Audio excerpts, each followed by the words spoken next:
दोस्तों, वसीयत क्या होती है, इसकी ड्राफ्टिंग कैसी होती है, कौन सी वसीयत मान्य होती है, क्या सादे पेपर पर लिखी गई वसीयत मान्य है या क्या रजिस्टर्ड वसीयत ही मान्यता रखती है, किसी व्यक्ति के द्वारा की गई वसीयत को प्रोबेट कैसे करवाया जाता है और ऐसी क्या परिस्थितियां और कंडीशंस होती हैं जिन कंडीशंस में वसीयत को चैलेंज किया जा सकता है। यानी कि वसीयत से संबंधित तमाम तरह के शॉर्ट्स और लॉन्ग वीडियो हमारे चैनल पर पहले से काफी बने हुए हैं। आप चाहें तो हमारे चैनल पर जाकर विजिट कर सकते हैं। लेकिन आज के इस वीडियो में हम बात करेंगे एक मुस्लिम व्यक्ति के द्वारा वसीयत किस प्रकार की जाती है और उसमें क्या क्या परिस्थितियां, क्या क्या कंडीशंस होती हैं। मुस्लिम व्यक्ति किस प्रकार से अपनी वसीयत को निष्पादित कर सकता है, हिंदू सक्सेशन एक्ट से किस प्रकार से मुस्लिम वसीयत भिन्न होती है और इनमें दोनों में अंतर क्या होते हैं, क्या क्या अलग अलग तरह की कंडीशंस और परिस्थितियां होती है। और एक मुस्लिम व्यक्ति अगर वसीयत को निष्पादित करे तो वो हिंदू सक्सेशन एक्ट से किस प्रकार से भिन्न होती है, उन दोनों में अंतर क्या है, ये भी हम इस वीडियो में देखने वाले हैं। काफी बार अक्सर ये देखा गया है कि जब एक मुस्लिम व्यक्ति किसी भी वसीयत को निष्पादित करता है तो वो व्यक्ति वसीयत से संबंधित सामान्य जो कंडीशंस होती हैं उसको तो फॉलो करता है, लेकिन मुस्लिम लॉ में जो कुछ स्पेसिफिक प्रोविजन दिए गए हैं उन सब प्रोविजंस का, उन कंडीशंस का ध्यान नहीं रखता और ऐसी कंडीशन में बाद में वह वसीयत निष्प्रभावी हो सकती है। एक्चुअली मुस्लिम लॉ के हिसाब से किसी भी वसीयत को निष्पादित करने के लिए कुछ नियम और प्रोविजन किए गए हैं, तो उन प्रोविजन और उन नियमों का पालन करना किसी भी मुस्लिम व्यक्ति के लिए जरूरी होता है किसी भी वसीयत को निष्पादित करते समय। और अगर वह ऐसे नियमों का पालन नहीं करता है, उन शर्तों का उल्लंघन करता है, तो उसके द्वारा की गई वसीयत शून्य करार दी जा सकती है। तो दोस्तों, आज के इस वीडियो में हम इसके बारे में बात करेंगे कि किसी भी मुस्लिम व्यक्ति के द्वारा कोई वसीयत निष्पादित की जाती है, कोई वसीयत बनाई जाती है,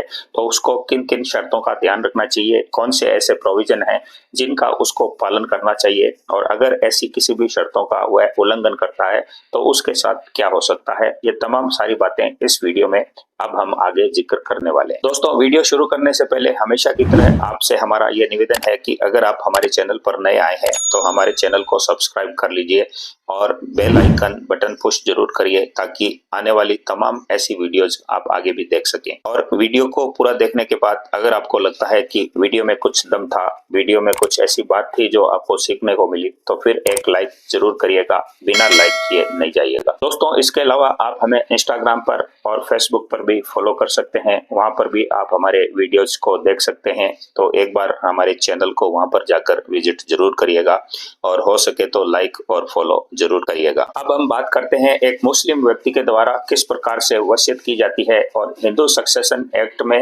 वसीयत मुस्लिम व्यक्ति के द्वारा की गई वसीयत अलग किस प्रकार से होती है और इन दोनों वसीयत में मोटा मोटा अंतर क्या है। तो मुस्लिम वसीयत के बारे में समस्त हिंदुस्तान और विश्व स्तर पर अलग अलग विद्वानों की अलग अलग समय समय पर राय रही है, लेकिन कुछ राय और मत ऐसे रहे हैं जो कि कॉमन रहे हैं। तो अब सवाल ये आता है कि क्या एक मुस्लिम व्यक्ति को भी वसीयत करने का अधिकार है, तो इसका जवाब है कि बिल्कुल है। एक मुस्लिम व्यक्ति भी अपनी संपत्ति की वसीयत कर सकता है और एक मुस्लिम व्यक्ति को अपनी वसीयत जरूर करनी चाहिए ताकि उसकी संपत्ति की उसके मरने के बाद उसके उत्तराधिकारियों में किसी भी तरह का कोई विवाद न हो, किसी तरह की उसके परिवार में अशांति न फैले। हिंदुस्तान में दोस्तों हर मुस्लिम व्यक्ति को और हर आम नागरिक को यह सामान्य अधिकार दिए गए हैं कि वह अपनी संपत्ति की वसीयत कर सकते हैं, अपनी संपत्ति को किसी को गिफ्ट कर सकते हैं, अपनी संपत्ति की सेल डीड बनाकर उस संपत्ति को बेच सकते हैं। इस तरह के तमाम अधिकार हर सामान्य व्यक्ति को दिए गए हैं और यही अधिकार एक मुस्लिम व्यक्ति को भी प्राप्त है। इसके अलावा हमारे देश में ये भी एक अधिकार मुस्लिम व्यक्ति को है कि वह अपनी संपत्ति को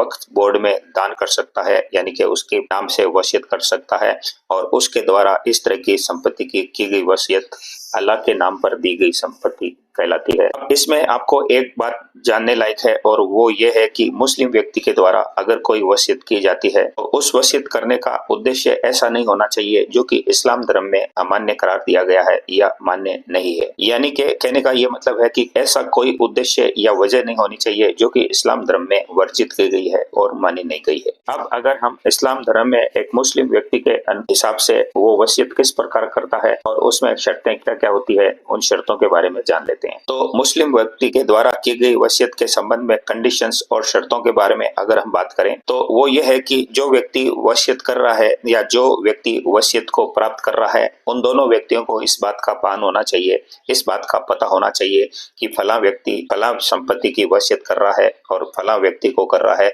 इस बात की उसको जानकारी होना चाहिए और दोनों इसके योग्य होने चाहिए। योग्य होने से मतलब यह है कि संपत्ति की वसीयत करने वाला मुस्लिम व्यक्ति 18 वर्ष की आयु को प्राप्त कर चुका होना चाहिए, तभी वह उस वसीयत को करने के लिए सक्षम माना जाता है। इसके अलावा वसीयत करने वाले की उस वसीयत को करने में सहमति होनी चाहिए, यानी कि उसको किसी भी तरह का जोर जबरदस्ती दबाव उसमें नहीं होना चाहिए। ये शर्त मुस्लिम लॉ में भी है और हिंदू सक्सेशन एक्ट में भी ये शर्त है जो कि कॉमन है। अब इसमें एक इम्पोर्टेंट शर्त और लागू होती है और वो ये है कि मुस्लिम व्यक्ति जो वसीयत करना चाहता है उस मुस्लिम व्यक्ति ने कभी आत्महत्या का कोई प्रयास किया हो और उसके कुछ टाइम बाद उसकी मृत्यु हो गई हो, तो आत्महत्या के प्रयास और मृत्यु होने की बीच की जो अवधि है उस अवधि में अगर उसने कोई वसीयत की है तो वो ऐसी वसीयत अमान्य करार दी जा सकती है, क्योंकि ऐसी अवधि में उस व्यक्ति की मानसिक स्थिति और सोचने समझने की जो शक्ति होती है वह सही रूप से प्रभावी नहीं होती है। और चूंकि ऐसे वक्त में ऐसी मानसिक स्थिति में कोई भी व्यक्ति अपनी संपत्ति के निस्तारण से संबंधित किसी भी तरह का कोई भी कठोर फैसला लेने के लिए सक्षम नहीं होता है, इसलिए अगर ऐसे वक्त में उसने किसी भी तरह की वसीयत को निष्पादित किया है तो वो शून्य करार दी जा सकती है और अमान्य भी घोषित की जा सकती है। अब इसमें एक अन्य शर्त है, वो ये है कि वसीयत करने वाला मुस्लिम व्यक्ति चाहे जिसके पक्ष में वसीयत कर सकता है उसमें धर्म का किसी भी तरह का कोई बंधन नहीं है। वो चाहे तो किसी मुस्लिम व्यक्ति को अपनी वसीयत कर सकता है और चाहे तो वह अपनी संपत्ति की वसीयत किसी गैर धर्म में यानी कि हिंदू धर्म में, क्रिश्चियन धर्म में भी कर सकता है। इसके अलावा वसीयत करने वाला व्यक्ति जिस व्यक्ति के पक्ष में वसीयत कर रहा है ये जरूरी नहीं है कि वो वयस्क ही हो। वह व्यक्ति 12 साल का हो सकता है, 15 साल का हो सकता है और 6 महीने का भी हो सकता है। लेकिन इसमें एक कंडीशन है कि अगर किसी जन्म लेने वाले बच्चे के नाम से कोई वसीयत निष्पादित की है तो उस वसीयत के निष्पादित करने की अवधि के 6 महीने के भीतर भीतर उस बच्चे का जन्म हो गया होना चाहिए। और इसमें एक कंडीशन ये भी है कि एक मुस्लिम व्यक्ति अपनी संपत्ति की वसीयत किसी भी संस्था के नाम से भी कर सकता है,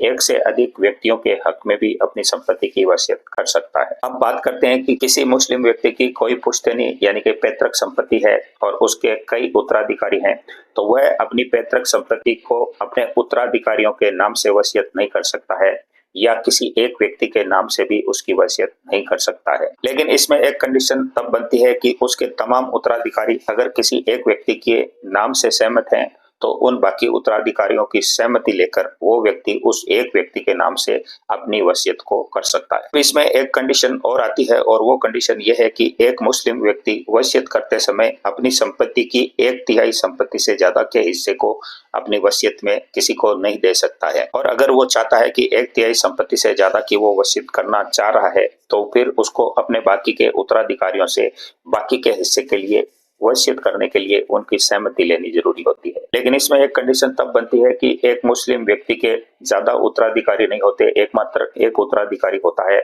तो वो 1/3 हिस्से की बजाय अपनी समस्त संपत्ति की वसीयत उस व्यक्ति के नाम से कर सकता है। लेकिन अगर एक से ज्यादा उत्तराधिकारी हैं तो उन उत्तराधिकारियों की उसको सहमति लेनी होगी किसी एक व्यक्ति के हक में उस वसीयत को करने के लिए। एक कंडीशन और स्थिति ऐसी बनती है कि किसी एक मुस्लिम व्यक्ति ने स्पेशल मैरिज एक्ट के तहत अपनी शादी की है, यानी कि उसने अपनी मुस्लिम रीति रिवाज से मुस्लिम विधि के अनुसार शादी नहीं की है, तो ऐसी कंडीशन में वो अपनी संपत्ति की तमाम वसीयत अपने उत्तराधिकारियों की बिना सहमति के कर सकता है, क्योंकि कानून में ऐसा माना गया है कि एक व्यक्ति स्पेशल मैरिज एक्ट के तहत अपनी शादी कर लेता है तो वो फिर मुस्लिम लॉ के अनुसार उस कानून से बाहर हो जाता है और उस पर मुस्लिम लॉ लागू नहीं होता है। अब इसमें एक स्थिति ऐसी आती है कि किसी मुस्लिम व्यक्ति ने अपनी पुश्तैनी संपत्ति की वसीयत 1/3 से ज्यादा की वसीयत किसी व्यक्ति के नाम से कर दी है और ऐसी कंडीशन में उसने अपने बाकी के उत्तराधिकारियों से किसी भी प्रकार की कोई सहमति नहीं ली है, तो ऐसी कंडीशन में उस विल का क्या होगा,